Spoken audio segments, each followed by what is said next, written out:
So, the first 3 days of practice here, we've really tried to focus on fundamentals. I think everybody's got to practice with a plan, a sense of purpose. Everybody's got to kind of reinvest into conditioning, reinvest into fundamental techniques, discipline to execute, blocking, tackling, all will translate into positive performance in the game.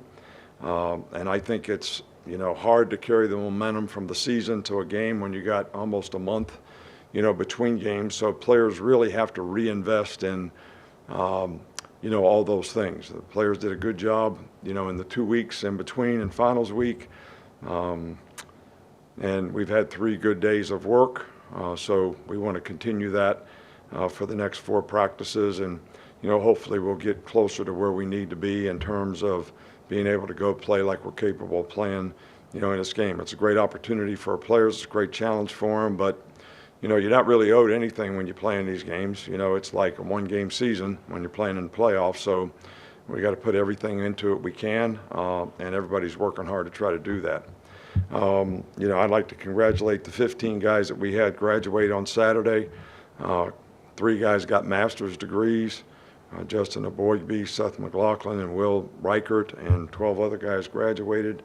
We've had 6 guys make, some kind of All-American teams: Dallas, Kool-Aid, Terrion, J.C. Latham, Will Reichert, Caleb Downs. So really proud of those guys for their performance. But, I think they would be the first to tell you that their success comes because of their teammates and all the guys who contribute to allowing them to have positive performance. So, we're just grinding through it and working, and, tomorrow we'll get back at it. Start over here front right with Chase. I want to ask you about the self-scouting and tendency breaking stuff that you do as a staff normally during an idle week. Is that an exercise that gets repeated to some extent at this time of year ahead of a bowl or a playoff? There's no question about it. We do quality control just about every week, on what our tendencies are and what we're doing and what we can do to try to, break those in some way, shape, or form. So, and certainly with this extra time here, that's something that we most certainly are trying to do. Stay over here with Charlie. Yeah, hey, Coach, can you just speak to the decision to bring in George Hilo and what kind of role he'll fill on your staff? Well, George has been here before, so he was with us for a long time, knows our system. I think every year that, we've been in the playoffs, we've, tried to bring somebody in primarily because, we spent 2 weeks really on the road recruiting. So somebody to do a little extra work that has good experience. And, when we get off the road, being able to give us a good scouting report of what we need to know. And so that's, the purpose, just to add, sort of a special assistant to me, whatever you want to call it, to, when I come off the road, be able to get me up to speed on what's happening. So that's the reason we've always done that. Given everything that's come out about Michigan this season, are you planning on doing something different with the signs in this game? Not really. We always change things up a little bit, but we're focused on what we have to do to try to get good execution, and we're not really concerned about any of that stuff. Up front here with Kennington. Good evening, Coach. Hope you're doing well. How has Jace McClellan progressed since the SEC championship game?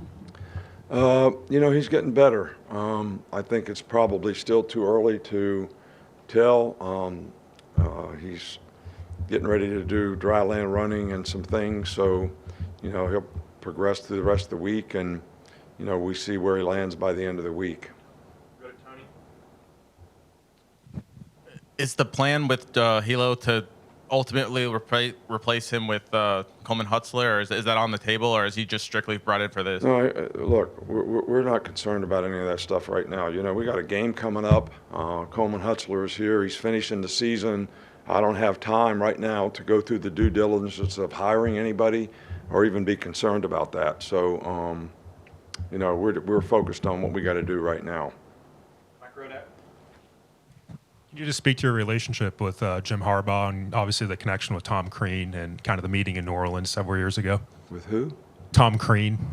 Yeah, well, Tom Crean was an assistant basketball coach for Tom Izzo when, I was back at Michigan State. He's a good man, good friend. It's a great family, the Harbaugh family. I've known the dad. He used to help me when I was old secondary coach, and his brother John are great football people. So got a lot of respect for the entire family, and Tom Crean is part of that family. Has Kool-Aid progressed through the concussion protocol, and is he back? Yeah, he is. He's doing fine. We'll go to Joe, and if we got any follow-ups. Coach, when you get into preparing for Michigan, they've shown a trick play or two almost every week offensively. How do those wrinkles influence what you do defensively from a preparation standpoint? Well, I think that they do a really good job on offense.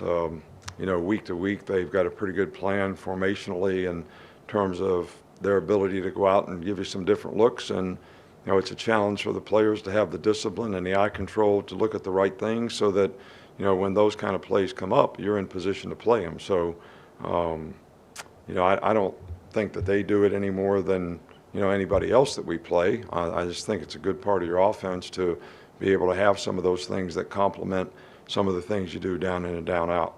We'll finish up Boston. Yeah, Coach, last time we talked to you, you said you were going to kind of hold office hours for some of your players to see if they wanted to talk about their future and stuff like that. How did those conversations go? I did talk to all the players after the Georgia game, but, what I talk to players about really is not for public consumption. I mean, there's some things that I think are still sacred on a team, and if you want to talk to a guy about his future, that should be sacred. If he wants to share his feelings with you, I think you should ask him. All right, Coach, thank you. All right, thank you.